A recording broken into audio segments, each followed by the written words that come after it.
예림단장 칼럼입니다. 오늘은 어제에 이어서 첫 번째 하나님께서 계시다는 증거인 객관적 증거, 예수님의 부활에 대해서 나누어 보도록 하겠습니다.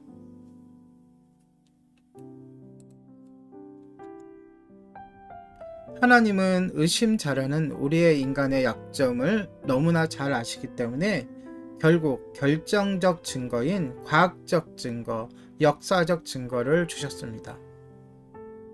바로 역사상 실제로 나타난 예수 그리스도의 부활 사건입니다. 여러분, 인간은 누구나 죽습니다. 죽는 것은 자명한 사실입니다. 그런데 하나님의 아들이신 예수 그리스도께서 죽었다가 부활하셨습니다. 당신은 이것을 믿을 수 있나요? 예수님은 살아계실 때 미리 자신의 부활을 거론했지만 제자들은 믿지 않았습니다. 그러다가 예수님은 십자가에 돌아가신 지 3일 만에 부활하셨고, 이를 직접 본 제자들은 비로소 부활을 믿게 되었습니다. 부활로서 예수님은 자신이 하나님의 아들이라는 사실을 입증하였습니다. 20세기 후반에 어떤 사람이 이 부활이 거짓임을 입증해 보이려고 시도한 적이 있었습니다. 그는 영국의 저널리스트 프랭크 모리슨이라는 사람으로 기독교에서 중요하게 여기는 부활의 허구성을 증명하려고 시도했습니다. 3년여에 걸쳐서 모든 자료를 모으고 피나는 노력을 기울여 성경의 모순을 파헤치려고 했습니다. 그러나 후에 그가 누가 돌을 옮겼는가 란 책을 저술하여 부활을 오히려 확증했습니다. 그는 이 책의 서문에 다음과 같이 진술했습니다. 그의 이야기에 집중해 보도록 하겠습니다. 이 책은 사실적 힘에 의해 처음 시도했던 내용을 포기하고 다른 것을 쓰게 된 내적 이야기, 즉 하나의 고백록입니다. 그는 이 책을 통해 예수님 일생의 마지막 7일을 철저하게 연구한 결과 부활이야말로 인류 역사상 가장 위대하고 확실한 역사적 사건이란 결론에 이르렀습니다. 결국 그는 예수님의 부활 사건을 통하여 그리스도인이 되었습니다. 프랭크 모리스는 부활이 참일 수밖에 없는 증거를 여러 가지로 살펴보았습니다. 그중 대표적인 것이 그렇게 철저히 안식일을 지키던 유대인들이 안식일 대신 일요일을 주일로 지키게 되었다는 점입니다. 그 전까지 유대인들은 율법에 따라 금요일 저녁부터 토요일 저녁까지를 안식일로 정해서 철저히 지켰으며, 심지어 안식일을 지키지 않는 사람을 죽이기까지 했습니다. 그런 배경에서 일요일을 주의 날로 정해 안식일로 지킨 것은 성경에 기록된 대로 안식 후 첫날 예수님의 부활을 기념하여 모이기 시작한 데서 연유합니다. 목숨을 걸고 안식일을 지키던 유대인들이 AD 32년경부터 주일을 지키게 된 점이 부활의 첫째 증거입니다. 둘째 증거는 교회라는 공동체가 생겨났다는 사실입니다. 당시 예루살렘을 시작하여 소아시아와 마게도니아에 세워진 공동체입니다. 대표적으로 로마교회, 에베소교회, 안디옥교회, 고린도교회, 빌립교회 등 큰 도시에 교회가 세워졌습니다.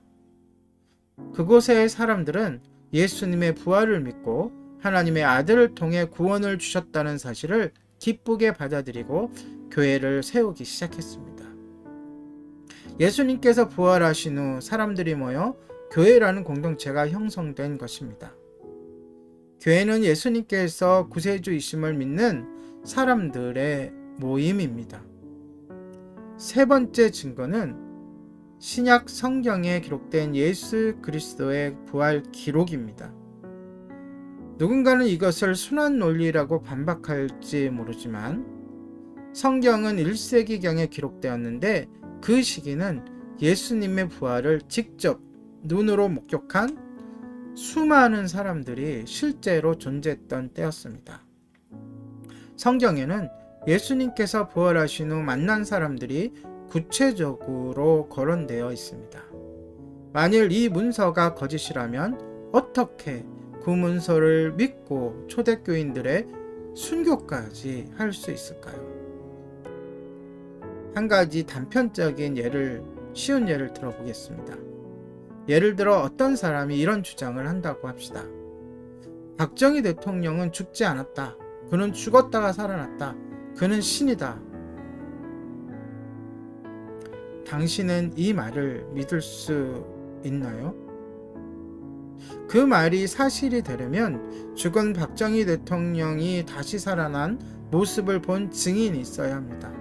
마찬가지로 예수님을 직접 만난 자들은 부활이 참이라고 확신 있게 주장할 수 있었고 이에 따른 증거도 제시할 수 있었던 것입니다. 자, 네 번째 증거는 로마 황제들의 엄청난 핍박 속에서도 기독교가 끈질기게 살아남았다는 것입니다. 네로 황제가 기독교를 박해할 때 많은 사람들이 이 신앙 때문에 죽었는데 그들 대부분이 유대인이었습니다. 기독교로 개종한 유대인들은 안식일 대신 주의 날을 기억하여 주일을 지켰으며 자기 동네 유대 땅에서 살았던 한 인물 예수를 메시아, 즉 구세주라고 고백하며 죽어갔습니다. 그리스도인들이 온갖 핍박 속에서도 신앙을 위해 목숨을 내놓은 상황에서 로마 제국은 어쩔 수 없이 기독교 신앙 앞에 무너질 수밖에 없었습니다. 결국 기독교를 핍박하던 로마는 기독교에 정복당한 셈입니다.